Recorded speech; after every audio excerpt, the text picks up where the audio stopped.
आज के आमी पढ़ाबो 9 क्लासेर mild the mist upon the hill कवि एमिली जेन ब्रंटी के ब्रंट बोलेन और के ब्रंटी उच्चारण करें যাই হোক এমিলি জেন ব্রন্টি 1818 সালে জন্ম এবং 1848 1848 সালে মৃত্যু। ওয়াজ অ্যান ইংলিশ পোয়েট, তিনি ছিলেন একজন ইংরেজ কবি অ্যান্ড নভেলিস্ট এবং উপন্যাসিক। বেস্ট রিমেম্বার্ড, তিনি খুব পরিচিত ছিলেন ফর হার অনলি নভেল, তার কেবলমাত্র একটি উপন্যাসের জন্য, উথারিং হাইটস। কেউ ওয়াদারিং হাইটস বলেন, উচ্চারণ করেন। যাই হোক তার একমাত্র উপন্যাস উদারিং হাইটসের জন্য তিনি খুব পরিচিত ছিলেন। Long considered A classic of English literature, যেটিকে ইংরেজি সাহিত্যের এক কালজয়ী সৃষ্টি হিসাবে দীর্ঘদিন বিবেচনা করা হয়। In this poem the blue mist that surrounds the distant mountains reminds the poet of happy days of youth and childhood. এ কবিতায় দূরের পর্বতমালাকে ঘিরে থাকা নীল কুয়াশা কবিকে তার যৌবন এবং শৈশবের সুখের দিনগুলির কথা মনে করিয়ে দেয়। That she has left behind, যেগুলো সে পিছনে ফেলে এসেছে। As she describes the landscape, তিনি যে নিসর্গ চিত্রের বর্ণনা দিয়েছেন। She shifts from the present moment to the past, তিনি বর্তমান থেকে অতীতে গিয়েছেন and then to the present again, আবার বর্তমানে ফিরে এসেছেন। তাহলে তিনি কবিতায় পর্বতমালা ঘিরে রয়েছে মৃদু কুয়াশা, সে কুয়াশাগুলি কবিকে কী করেছে তার শৈশবকালের অর্থাৎ ইয়ুথকালের তার দিনগুলোর কথা মনে করে দিয়েছে, যেগুলো সে অনেক পিছনে ফেলে এসেছে। আর এই কবিতা তিনি আরও বর্ণনা করেছেন নৈসর্গ চিত্র অর্থাৎ নিসর্গ চিত্রের বর্ণনা দিয়েছেন। সে সঙ্গে তিনি কবিতায় বর্তমান থেকে অতীতে এবং অতীত থেকে আবার বর্তমানে ফিরে আসেন। এবার আমরা কবিতাটি দেখব line by line. Mild the mist upon the hill, পাহাড়ের উপরে হালকা কুয়াশা। এখানে মাইল্ড মানে হালকা আর দ্য মিস্ট মানে কুয়াশা। মাইল্ড মানে নম্র ভদ্র হয়, এখানে হালকা কুয়াশা। আপন মানে উপরে, দ্য হিল মানে পর্বত বা পাহাড়। তাহলে পাহাড়ের উপর হালকা কুয়াশা। টেলিং মানে বলে বা বলা, এখানে বলে। নট অফ স্টর্মস টুমরো, আগামীকাল আর ঝড় নয়। পাহাড়ের উপর যে হালকা কুয়াশা সেটি বলে, কি বলে যে আগামীকাল কুয়াশা, আগামীকাল ঝড় নেই অর্থাৎ ঝড় নয়, আগামীকাল ঝড় হবে না, এটাই এই হালকা কুয়াশা জানান দেয়। No the day has waved its fill, না দিন আজ প্রাণ ভরে কেঁদেছে, অর্থাৎ দিনটা আজ তার মানে পুরো কেঁদে চলেছে অর্থাৎ কেঁদেছে। Spent its store of silent sorrow, নিঃশব্দ দুঃখের ভাণ্ডার উজাড় করে। তার যে এখানে স্পেন্ড মানে অতিবাহিত করা বা বলা যায় উজাড় করে দেওয়া, কাটিয়েছে। তাহলে ইটস স্টোর মানে জমা রাখা, সংরক্ষিত। অফ সাইলেন্ট সরো মানে নীরব দুঃখ, তাহলে জমে থাকা নীরব দুঃখগুলো সে আজকে কী করেছে প্রকাশ করেছে বা কাটিয়েছে, সেগুলোকে উজাড় করে দিয়েছে। তাহলে এখানে এই প্রথম স্ট্যাঞ্জার মানে দেখলাম যে হালকা পাহাড়ের উপর হালকা কুয়াশা, যে কুয়াশাটা বলে যে আগামীকাল ঝড় হবে না অর্থাৎ পরিষ্কার পরিচ্ছন্ন আকাশ থাকবে। এবং না তারপরে বলছেন যে দিনটা যেন পরিপূর্ণভাবে কেঁদেছে এবং কেঁদে কী করেছে কাদার মাধ্যমে তার দুঃখে জমে থাকা দুঃখগুলো সে কী করেছে প্রকাশ করেছে। যে এমন হয় না যে মানুষের মনে অনেক দুঃখ থাকে, সে দুঃখগুলো কী হয় কান্না করলে সে দুঃখগুলো বেরিয়ে যায় এবং লাঘব হয়, তার মনটা অনেকটা হালকা হয়। কাঁদার মাধ্যমে বা কান্নার মাধ্যমে কি হয় তার দুঃখটা অনেক লাঘব হয়ে যায়। ঠিক তেমনই দিনটা যেন কী করেছে তার জমে থাকা দুঃখগুলোকে কাঁদার মাধ্যমে অর্থাৎ কান্নার মাধ্যমে বের করে দিয়ে তার হৃদয়টাকে মুক্ত করেছে, লাঘব করেছে।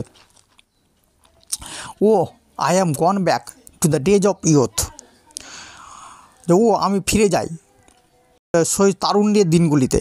তাহলে এখানে কবি বলছে তারুণ্যের দিনগুলো বলতে কি অল্প বয়সের দিনগুলিতে, তাহলে আমি ফিরে যাই সেই তারুণ্যের দিনগুলিতে।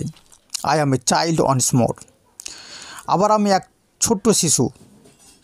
তাহলে যখনই কবি বলছেন যে আমি আবার ওই শৈশবের দিনগুলোতে ফিরে যেতে চাই, অর্থাৎ তারুণ্যে ভরা ওই দিনগুলো যেতে চাই, অল্প বয়সের দিনগুলোতে ফিরে যেতে চাই, তখন কবি বলছে আমি আবার একটা ছোট্ট শিশু। অ্যান্ড নিথ মাই ফাদার শেল্টারিং রূপ, এবং আমার বাবার আশ্রয়দানকারী ছাদের নিচে। এখানে নিথ মানে নিচে, মাই ফাদার শেল্টারিং, আর শেল্টারিং মানে হচ্ছে আশ্রয়।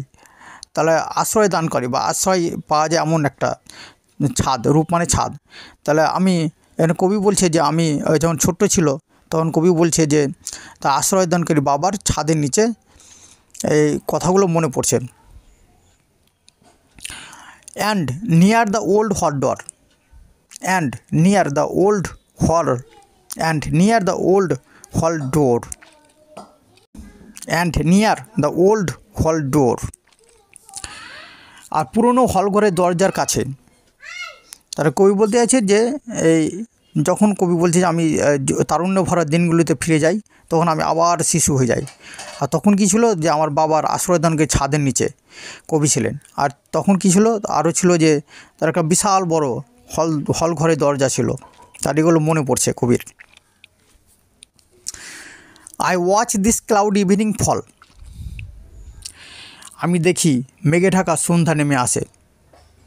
তো এখানে ওয়াচ মানে দেখা, এখানে কবি বলছে আমি দেখতে পাচ্ছি দিস ক্লাউডি ইভিনিং ফল, এই মেঘময় সন্ধ্যা, অর্থাৎ এখানে মেঘে ঢাকা সন্ধ্যা, ফল মানে পতিত হয় মানে আসা এখানে।